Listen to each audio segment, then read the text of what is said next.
Let's talk about how to pass the first round interview for National Grid.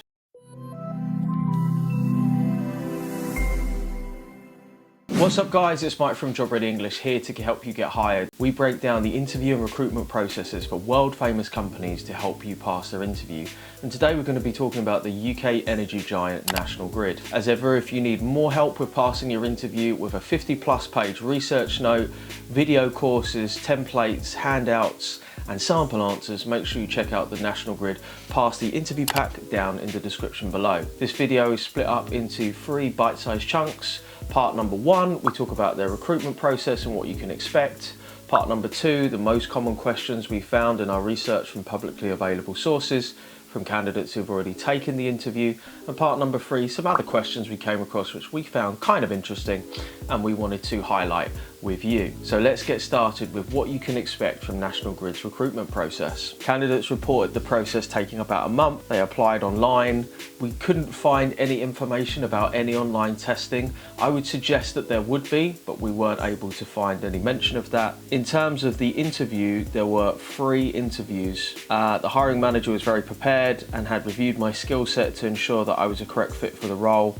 I was also interviewed by 2 senior engineers who were well prepared. Interview questions were almost all behavioural. So I would suggest you can either expect a live video interview or a face-to-face interview. And we found no records of candidates attending assessment centres, though this may vary for graduate program. Let's talk about the most common questions that we came across for National Grid, and these are questions that we repeatedly saw asked, and we've only got 2. Question number 1 is, why do you want to work for us? For an in-depth explanation of how to answer this question and a free worksheet, click the thumbnail up above. Now, when you're thinking about why do you want to work for us, you want to make sure that you're giving at least 5 or 6 unique facts that you've researched yourself. Researching a company should take you no longer than 15 minutes, and you can generally find everything that you need on the company's website. For example, from their About Us page, history page, the chair's statement or the annual reports page. And the facts should be something like this. On 27th of March 2022, we announced the agreement for sale of a 60% stake in this business,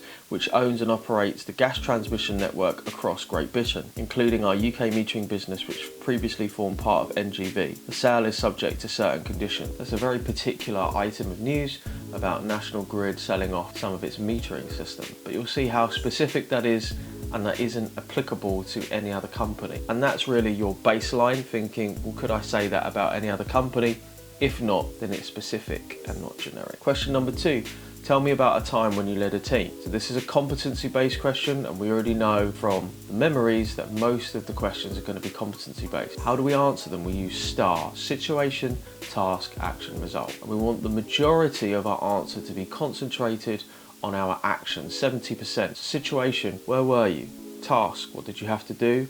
Action, what actions did you carry out, and what was the result that you needed to achieve? So if you're thinking about where you should draw your experience from for behavioural questions, ideally it should be from work, any job, absolutely applicable, where you're being paid to do some, carry out a service. After that, it could be volunteering, extracurricular societies, clubs, a hobby club that you're part of, and then finally academic. If you only have academic experience, that's absolutely fine, but just what you want to remember is that wherever you can, you want to use the closest related experience and emphasize the skills for teamwork, communication, listening, working hard, allocating resources, asking for help, taking the lead. If you're ever stuck, always just think to yourself, what is this competency or what is the behaviour that I'm being asked about?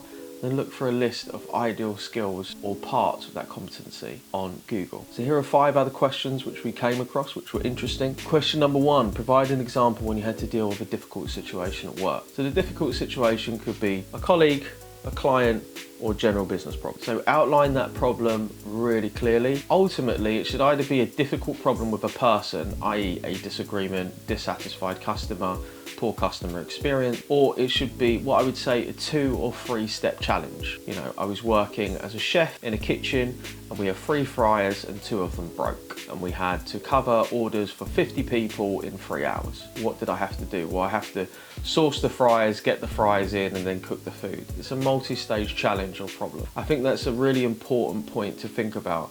try and introduce at least 2 or 3 steps to overcoming that challenge. Question number 2, tell us about you. So this is a personal introduction and tell us about yourself. For an in-depth explanation and free worksheet on how to answer this question, click the thumbnail up above. A good personal introduction has 6 parts. What are you doing? What have you done? What would you like to do?